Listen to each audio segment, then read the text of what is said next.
Halo teman-teman belajar kepribadian, apa kabarnya? Semoga dalam keadaan sehat selalu. Kali ini saya ditemani oleh saudara saya ya, yang seorang bertipe INFP ya. Soalnya kita sudah bahas tipe-tipe yang lain ya, seperti INFJ, INTP sudah sering di channel ini, tapi INFP belum ada. Nah, kebetulan ini Bro Edward ini yang akan menjelaskan nih ya sedikit banyak tentang INFP dan juga untuk teman-teman INFP juga ya yang saya lihat banyak ya yang menyukai channel belajar kepribadian, senang untuk belajar MBTI pada umumnya. Jadi kita langsung saja ngajak ngobrol Bro Edward ini ya. Nah, Ya, pertama kita pengen tahu nih, Bro Edward ini dari kapan mengenal MBTI dan kenapa suka sekali dengan MBTI? Lihat kaosnya misalnya. ya, Benar-benar MBTI sih. Nah, silakan nih diceritain sedikit. ya. Terima kasih ya kepada Ko Ence Chin ya yang sudah Hmm. mengundang saya hadir di channel Belajar Kepribadian. Ya, tentu saya ingin menyapa dulu pada teman-teman yang menyimak YouTube rekaman ini nanti ataupun para simpatisan belajar kepribadian ya. Jadi saya adalah tipe INFP akan membahas segala sesuatu tentang INFP tentang nantinya. Jadi Hmm. pertanyaan Ko Ence itu sejak kapan saya mengenal MBTI? Ya, Hmm. itu memang saya mengetahui tentang MBTI itu kurang lebih sekitar 3 tahun yang lalu, yaitu waktu menjelang COVID ya. Jadi saya itu masih Hmm. dalam masa PDKT dengan calon istri saya. Gitu. Jadi waktu itu istri saya memberikan sebuah link tes kepribadian. Ya, jadi Hmm. ada beberapa macam tipe tes, ada DISC dan Hmm. juga salah satunya ada MBTI. Jadi Hmm. waktu itu saya masih awam dengan MBTI, kemudian saya pelajari lebih dalam, ternyata itu sangat menarik dan juga terbukti ya beberapa sifat-sifat manusia itu memang ada korelasinya itu. Jadi saya sudah belajar ini kurang lebih 3 tahun ya. Jadi Hmm. mengapa saya suka karena ilmu ini MBTI itu memang menjelaskan mengapa manusia itu berbeda karakter dan sifat-sifatnya. Jadi Ya. kenapa satu orang si A bisa cocok dengan si B, kenapa juga si A bisa kurang cocok dengan si C. Jadi MBTI bisa kurang lebih menjelaskan hubungan interaksi antar manusia itu. Jadi membuat saya itu sangat menarik untuk dipelajari lebih dalam. Ya, ya menarik rupanya justru yang ininya ya, eh, ex mantan mantan pacar ya, yang sekarang sudah istrinya yang kasih info duluan ya. Saya pikir justru yang Bro Edward yang apa ya, yang duluan ya. Ternyata dari ini menarik sekali dan sekarang sudah kita sering membahas ini juga ya, seru banget. Dan kita amati juga sebenarnya channel belajar kepribadian ini juga terinspirasi nih sama teman-teman Edward dan teman-teman yang lain yang akhirnya kita sering membahas di WA Group maupun di channel ini dan terakhir-terakhir ini makin lama makin ramai dan kita perhatiin beberapa ada yang komentar dan sebagainya itu cukup banyak yang tipe yang IN ya, terutama INFP ya. INFP itu kayaknya punya kesenangan ekstra terhadap MBTI ini ya kan. Nah, kira-kira Edward ini punya pendapat nggak kenapa ada nggak hubungannya kenapa tipe INFP itu mengapa sangat senang ya dengan pelajari ini. Soalnya kan nggak semua tipe senang ya. Kalau misalnya kita lihat yang kayak mungkin extrovert sensing yang banyak yang sensing yang mungkin nggak suka. Tapi apa ada kaitannya dengan yang kenapa INFP lebih senang pelajarin seperti kepribadian seperti ini? Ya, ya ini pertanyaan sangat menarik ya. Jadi mengapa INFP bisa sangat menyenangi mempelajari tentang MBTI? Nah, setelah saya telusuri lebih dalam, Mhm. INFP itu julukannya adalah the mediator. The mediator itu adalah penghubung antara dua orang menjadi seorang jembatan hubungan antar manusia. Ya. Jadi memang kita itu sangat tertarik people oriented. Jadi INFP itu Mhm. kalau punya sifat FP, saya pelajari dalam literatur MBTI itu Mhm. menjelaskan bahwa tipe FP itu memang adalah orang yang condong dengan people oriented. Jadi mereka itu sangat tertarik untuk mempelajari lebih dalam tentang kepribadian manusia, tentang hubungan interaksi, bagaimana membuat dunia menjadi harmonis. Jadi salah satunya kita harus dengan mengenali jiwa dan diri orang lain gitu. Ya, jadi itu ada Mhm. pepatah Sun Tzu ya, jadi saya jadi teringat ya. Yaitu dengan mengenal diri dan mengenal lawan, maka Iya, 1000 peperangan maka akan mendapatkan 1000 kemenangan. Jadi iya, dengan mengetahui kepribadian diri kita dan orang lain, ya kita bisa menyesuaikan diri sehingga kita bisa bersosialisasi, kita bisa bergaul, kita bisa berhubungan dengan baik dengan semua orang sehingga membuat kita para INFP menjadi sangat terobsesi dengan mempelajari ilmu kepribadian, salah satunya MBTI.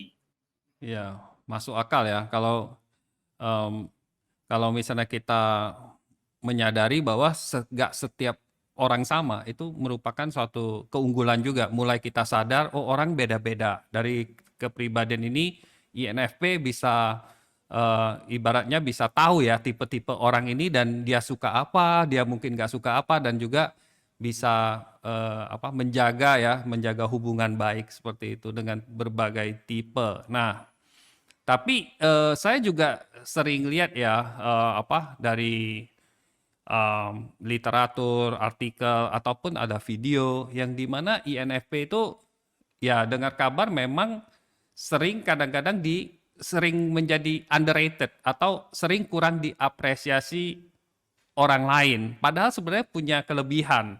Nah, mungkin Edward sendiri yang sebagai INFP bisa sedikit cerita sebenarnya apa sih yang di dunia ini yang kenapa INFP kadang-kadang merasa kurang diapresiasi? Biasanya apa sih sebenarnya yang seharusnya kan diapresiasi lebih? Apa sih kelebihan-kelebihan yang harusnya lebih diapresiasi gitu loh dari seorang INFP daripada mungkin tipe yang lainnya. Nah, ini mungkin seru juga nih.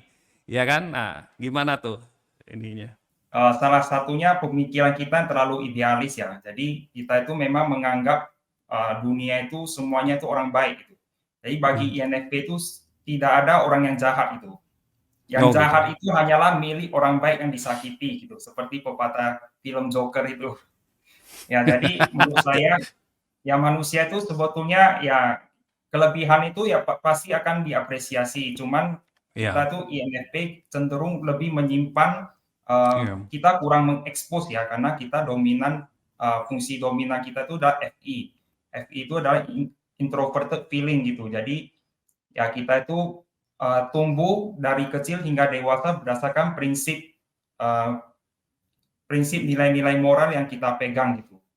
Jadi, Mhm, kadang prinsip yang kita pegang itu bisa berlawanan dengan, eee, orang lain gitu. Jadi barangnya seperti telapak tangan gitu. mhm, Kita melihat, sisi kita ini putih, tetapi dari sisi orang di Koense mungkin melihatnya hitam gitu. Ya, jadi salah satunya itu ya, saya itu senang melakukan, melepaskan, eee, burung misalnya. mhm, Itu salah satu rutinitas yang saya jalani.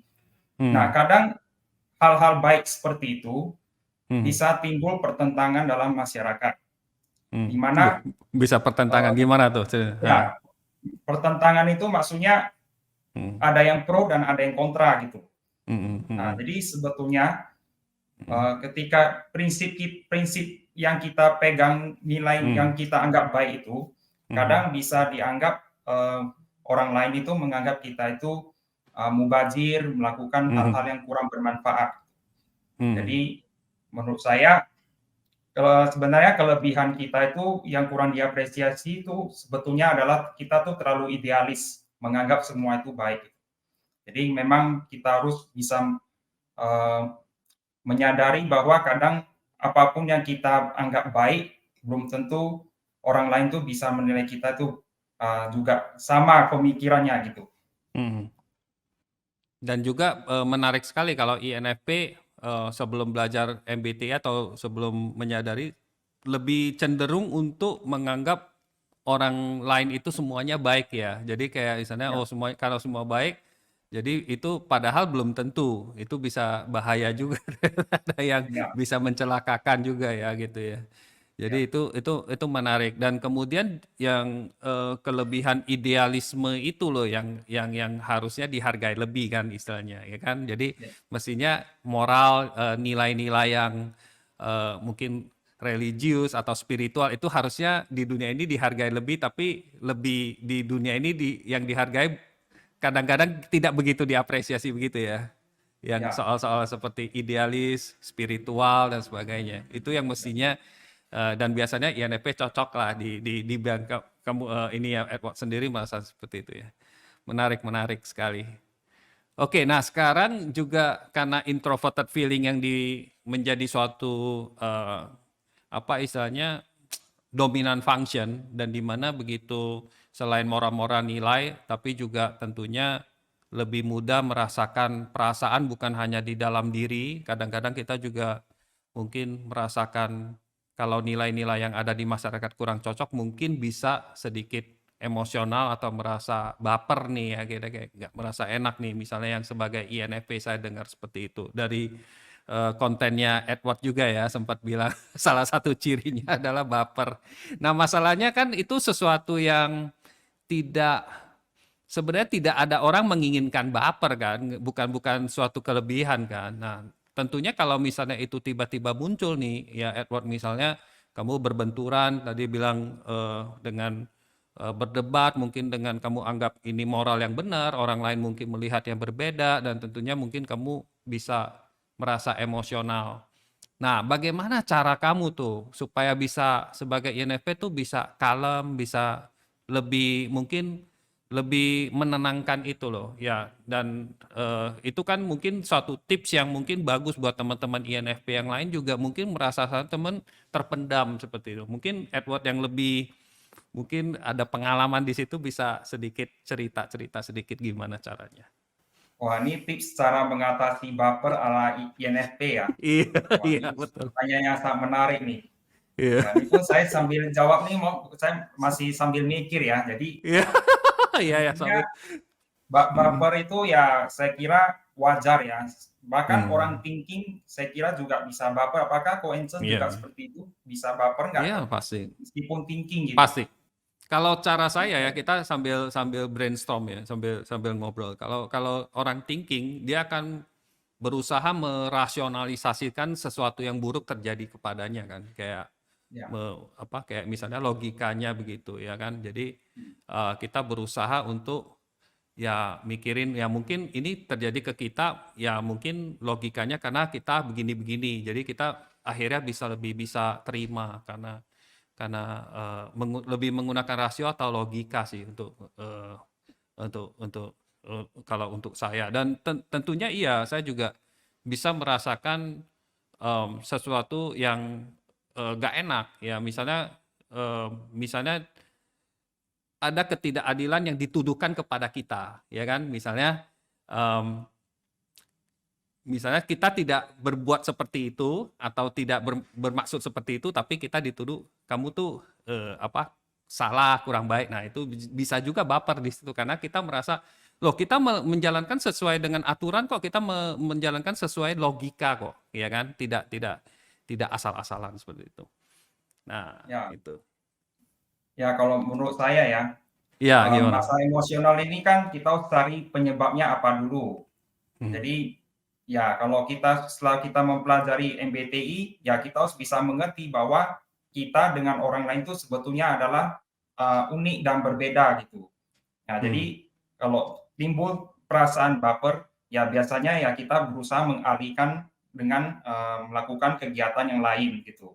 Hmm. Ya, jadi apabila baper muncul ya saya kira tuh hal yang wajar ya. Jadi yang penting tuh kita bisa mengerti bahwa kita pasti ada hubungan pribadi yang cocok dan tidak cocok. Jadi kalau ketemu yang kurang cocok ya sebaiknya ya kita kurangi komunikasi. Jadi untuk mengatasi masalah emosional ini bisa dihindari gitu. Tapi ya Ya, sebetulnya nggak bisa dihindari ya karena yang namanya masalah itu kan pasti ada keniscayaan ya. Jadi pasti ya, selalu ada gitu. Jadi nggak akan ada habis-habisnya gitu. ya. Sebagai introvert, apakah misalnya Edward sempat mengalami baper, apakah perlu misalnya me time atau misalnya kayak, "Oh, ya udah saya, keluar dulu dah dari, lingkungan ini." Misalnya lingkungan ini sangat ini nih, tidak nyaman nih ya, membuat kamu baper nih dengan pernyataan atau sikap mereka ke ke kamu gitu. Terus kemudian apakah kamu memisahkan diri dulu, terus menenangkan diri dulu, itu ada seperti itu atau, ada cara-cara lain? Kalau saya sebagai thinker itu kadang-kadang kalau ada yang salah paham, itu justru biasanya saya akan menggunakan logika saya untuk mendebat. Jadi kayak ENTP gitu, jadi mendebat nih, yang saya punya benar. Kalau kalau sebagai INFP mungkin agak sedikit berbeda ya, nggak terlalu konfrontatif. Apakah, seperti bagaimana itu? Ya, saya lebih memilih me time ya. Jadi Me ya time ya? biasanya Ya. bagaimana mengatasi emosional itu ya salah satunya bisa dengan bermeditasi gitu, ataupun Mhm. kita mendengar uraian seperti ceramah, jadi Yang membuat positif ya? aura kita tuh kembali positif gitu. Iya Saya ya, kira itu itu mungkin salah perbedaan, satu mhm. contoh ya, salah satu tipsnya. Iya, mungkin itu sekaligus membedakan antara tipe T dan F ya. Kalau T itu ya secara logikanya dia akan berdebat terus ya kan. Kalau F mungkin dia akan menenangkan diri dan kedamaian dirinya dulu di enhance gitu ya. Ya, Ya. masuk akal juga. Apalagi kita tipe introvert ya. Kadang-kadang kalau udah hal yang tidak bisa didebat ya memang saya juga menghindar. Kalau saya merasa wah ini kayaknya atau logika saya justru salah. Mungkin kadang-kadang salah juga T itu Kak bukan super bisa pasti benar juga gitu loh ya itu. Oke, jadi ngomong-ngomong tadi kan ada Edward juga ada singgung salah satunya adalah kita bijak-bijak memilih teman dan kawan. Teman kawan dan lawan ya kan istilahnya. Dan tentunya seperti yang saya tanya kepada narasumber teman-teman yang lain juga nih tentang yang ada yang INTJ dan ada INTP dan sebagainya. Nah, tentunya tipe-tipe apa nih yang kira-kira cocok untuk eh, berkawan ya, dekat dengan INFP, dan juga ada siapa nih yang kira-kira yang nggak cocok atau nggak disukai lah itu atau bahaya lah deket-deket itu. Mungkin bisa sedikit cerita-cerita kenapa dan alasannya kenapa gitu. Ini seru juga sih. Wah, pertanyaan yang sangat eh, Dalam. ya dalam sekali ya. Jadi tipe apa yang disukai oleh kaum INFP ya? Ya Mhm, tentunya sesama kaum yang NF ya. Jadi mhm, pengalaman saya bertemu mhm, seperti INFJ, INFJ, mhm. ataupun ENFP ya Mhm. seperti papanya Ence ya, Iya ENFP ya. ya. Nah, jadi Mhm, saya merasa pengalaman saya itu bertemu orang-orang sesama NF itu ya cukup cocok gitu. Karena mhm, NF itu kan idealis ya. Jadi mhm, pemikiran itu nyambung gitu. Jadi mhm, bukan berarti yang lain tuh kurang ya, tetapi mhm, uh, pengalaman saya ini kan mhm. subjektif ya jawabannya ya. Iya iya Jadi pasti. Mhm, jadi tipe-tipe NF itu cocok buat saya. Jadi tipe apa yang kurang mhm, cocok dengan mhm, INFP? mhm. Ya menurut saya ya tipe-tipe yang sensing gitu. Yang Jadi sensing. Kenapa tuh ya, alasannya? Mhm, ya karena cenderung berlawanan dengan pemikiran kami gitu. mmm, Jadi tipe S itu kan tipe yang sangat detail ya. Jadi melihat mmm, sangat hal-hal yang detail minor itu mmm. sangat diperhatikan sekali. Iya Jadi iya. saya itu pengalaman saya kalau Mmm, bertemu dengan tipe S itu sering diomeli gitu. Seperti mhm, contoh barang sembarang taruh gitu. mhm. Tidak sesuai dengan urutannya gitu. Nah, Tempatnya, misalnya kadang saya urutannya, misalnya kerja eee, mungkin ada kesilapan sedikit gitu ya. Jadi mhm saya itu mhm. memang ya sering diomeli gitu oleh kaum-kaum tipe S gitu. Jadi karena sering diomeli ya muncullah tadi masalah baper itu. Oke oke. Jadi Iya. ya biasanya saya bisa heal ya karena Mhm, saya pun punya pengalaman misalnya sudah tahu cara mengatasinya itu misalnya iya. dengan me time yang cukup ya. Jadi Mhm, kemudian mendengar misalnya seperti ceramah-ceramah yang aura positif ya. Jadi itu bisa kembali saya membangun hubungan yang baik dengan mereka gitu. Jadi tidak timbul dendam dengan mereka gitu. Jadi paling tidak setelah kita pelajari MBTI, kita itu mengerti bahwa it's not I'm crazy, I'm just different from you gitu. Jadi bukan saya Ya, gila, tapi kita itu semua unik dan berbeda. ya. Yang penting INFP harus memiliki mekanisme, semua tipe sih sebenarnya. Jadi punya mekanisme untuk bagaimana mengatasi masalah emosional ya istilahnya. Dan Edward kayaknya sedikit banyak ada mekanismenya itu ya. Ya. Nanti mungkin itu bisa diajarin tuh mekanismenya. Menarik juga tuh teknik-tekniknya kan. Oke, jadi itu for another day. Jadi Oke. menarik. Nah, selain yang sensing, saya pernah dengar juga apa? TJ ya. TJ kamu sering curhat. Nah, itu kenapa TJ itu kamu ENTJ banyak loh TJ itu ya kan? 4 tipe kan berarti. 4 tipe yang TJ itu. Nah, kenapa tuh? Ya. Ya, jadi TJ itu kan berlawanan dengan tipe ini FP gitu. Jadi itu kan Hmm. memang sangat berlawanan ya. Jadi Hmm. memang orang-orang tipe TJ itu punya ambisi yang kuat sekali. Jadi orang yang Hmm. sangat task oriented, orang-orang yang Hmm. sangat fokus di kerjaan daripada hubungan orang itu. Hubungan Hmm. keakraban bukan yang utama. Mereka Hmm. lebih fokus ke kerjaan gitu. Jadi Hmm. menurut saya kalau bertemu orang-orang seperti itu, saya melihat mereka itu terlalu dingin gitu, terlalu kaku. Jadi FP, INFP itu kan kita tuh cenderung dengan people oriented.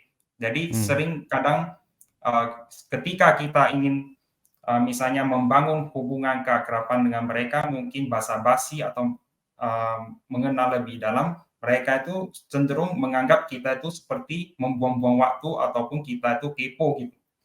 Ya, jadi Hmm. pengalaman saya bertemu dengan tipe-tipe TJ yang memang seperti itu. Ya mungkin kalau ada Betul. teman-teman yang menonton ini, ya kalau ada pengalaman yang berbeda mungkin Ya. bisa share di kolom Iya, iya. komentar nanti. Iya, Nanti iya, akan iya, saya bisa. ya mungkin Apa? menurut Koense gimana tuh kalau ketemu tipe TJ itu? Ya, saya bersyukur kamu nggak bilang TP ya. Ya mungkin nggak diundang ya. Iya, kalau enggak, waduh, kita selesai kerja sama kita ya. Nah, Ya, ya, jadi eh ya TJ itu kan sesuatu tipe yang mementingkan produktivitas, ya kan. ya, Dan produktivitas di dunia ini sadly itu kan dihitung secara kuantitatif. Kuantitatif itu adalah jumlah. Jadi jumlah angka-angka, siapa yang juara, siapa yang bisa bikin lebih banyak, siapa yang bisa lebih cuan. Nah, itu lebih dihargai kita nggak bisa tutup mata bahwa di dunia yang kita hidup ini kan kebanyakan masyarakat menilai dari segi produktivitas. Nah, sedangkan ya memang benar kalau FP karena dia berlawanan, karena yang dipentingkan bukan kuantitas ya, tapi bukan volume, tapi yang dipentingkan adalah quality. Jadi quality itu kan susah diukur ya Edward ya. Jadi kayak hubungan manusia yang baik itu adalah kualitas.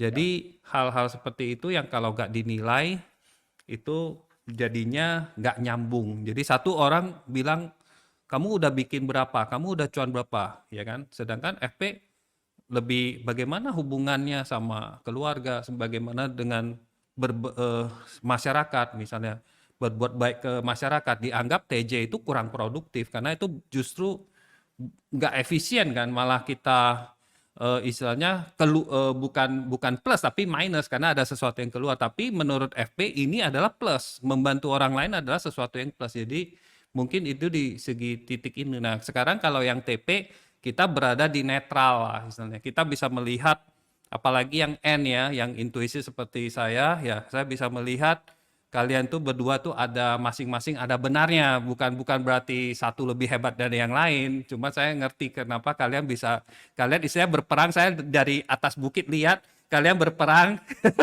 tapi saya ngerti ini ada bagusnya ada bagusnya damai sih sebenarnya jadi kayak gitu tapi memang agak susah kalau misalnya kita ketemu kalau satu ngomongin kuantitatif satu ngomongin kualitatif tidak bisa ketemu mungkin cari cari benang merah yang lain kalau ketemu jangan ngomongin tentang produktivitas. Ngomongin yang lain aja, yang hobi-hobi santai. Ya, saya pikir salah satu. Gimana, Ed? Setuju kayak gitu ya? Ya, setuju sekali. Jadi itu semua tuh tergantung ya topik kita tuh nyambung atau tidak. Iya, iya.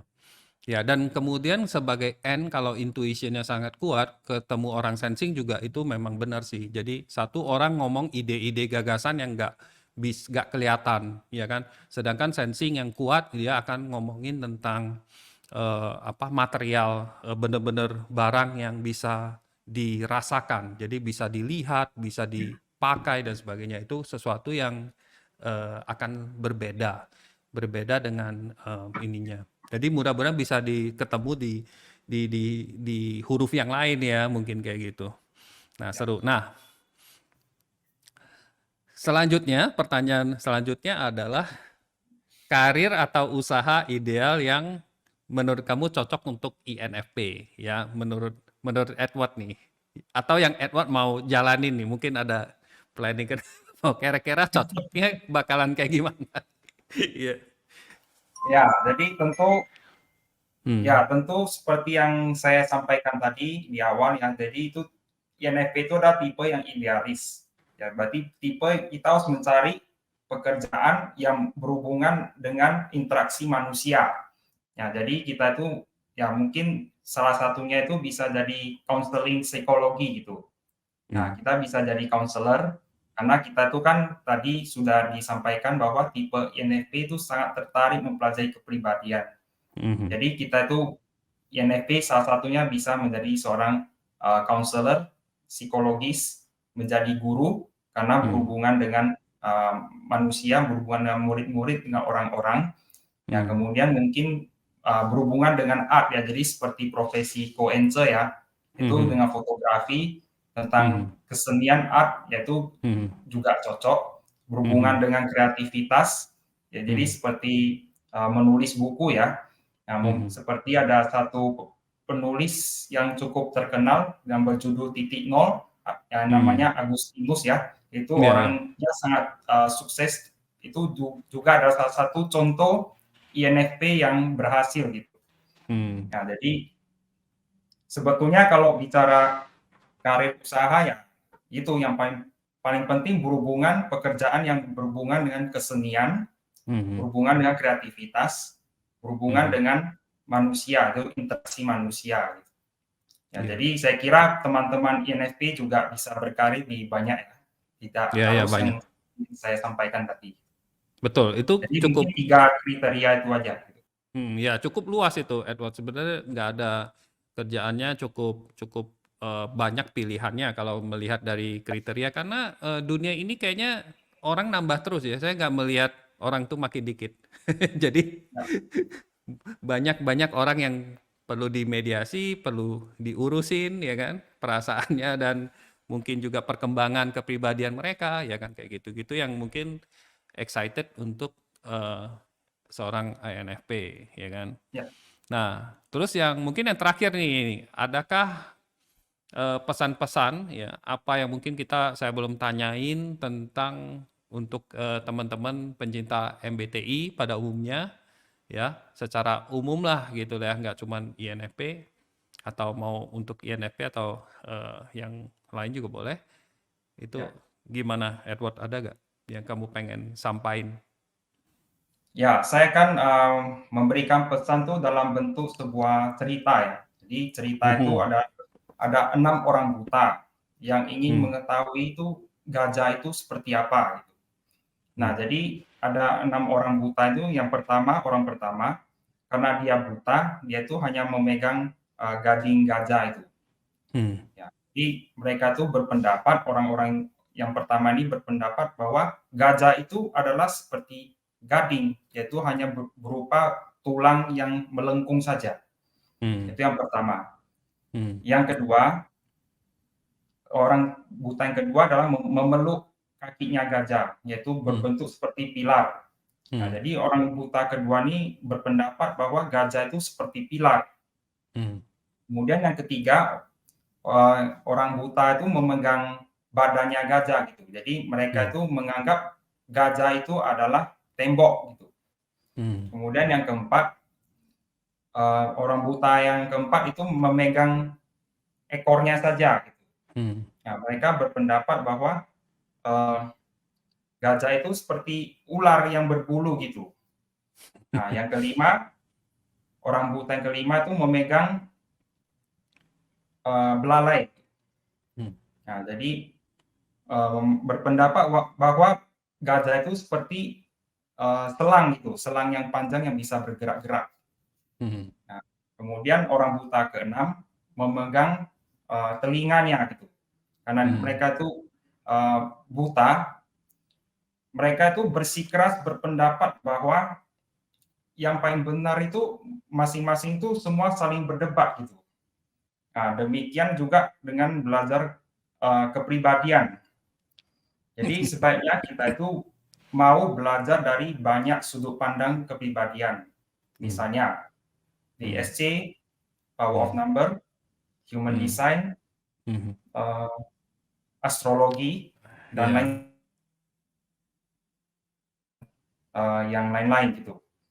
Jadi ilmu itu bisa bertahan ya, seperti yang kita ketahui misalnya Feng Shui itu kan sudah lama sekali, sudah 2000 tahun. Jadi ilmu itu tidak akan bertahan kalau tidak terbukti nilai kebenarannya.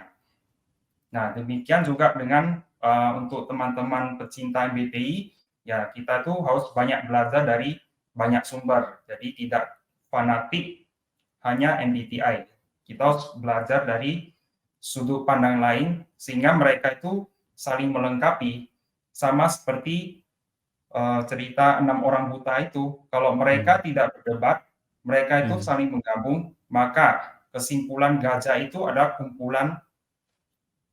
kesimpulan dari 6 orang itu tadi, 6 orang buta itu tadi, bahwa gajah itu adalah suatu hewan yang punya belalai, punya telinga, punya kaki seperti pilar, punya badan besar seperti tembok, kemudian punya ekor dan sebagainya. Gitu. Jadi ilmu kepribadian itu kita harus belajar dari banyak sudut pandang itu. Jadi itu mereka itu semua saling melengkapi sehingga kita bisa memahami diri kita itu dengan seutuhnya. Gitu. Iya, iya, itu keren banget ya. Jadi sebenarnya kalau kita lihat di komunitas dimanapun lah, baik di platform WA mau di apa ya kayak Facebook, Instagram ataupun Discord atau apa itu dipenuhi dengan banyak perdebatan-perdebatan panas yang tidak diperlukan ya. Ya, kita Ya, tuh ya jadi itu belajar. ya kadang-kadang ada perdebatan yang sebenarnya ada perdebatan-perdebatan yang bagus, di mana perdebatan itu menurut orang TP adalah untuk menemukan yang benar yang mana ya kan perdebatan itu. Tapi ya kembali lagi kalau perdebatannya sudah cukup panas ya kan, kalau yang TP itu memang agak lama panasnya, tapi kan kalau ada juga yang lebih cepat panasnya itu bisa terjadi kehebohan gitu. Jadi yang memang kita harus kalau belajar sesuatu apa ilmu seperti ini apalagi banyak alirannya, istilahnya alirannya, maka memang sebaiknya yang terjadi adalah kita lebih kepala dingin dan kemudian jangan menganggap diri kita paling benar ya, seperti yang cerita Edward tadi bahwa pegang satu hal aja kita udah merasa udah the best, yang lainnya semuanya salah. Jadi itu yang mungkin kita harus hindari, itu yang kurang lebih yang saya tangkap dari Edward ya. Thank you banget Edward untuk waktunya. Ya, Nah, jadi kalau teman-teman punya pertanyaan ya kepada Edward atau tentang MBTI atau tipe INFP atau yang lain-lainnya juga, silakan tulis di bagian komentar, atau ingin Edward ini membahas tentang hal-hal yang lain nanti mungkin di belajar kepribadian.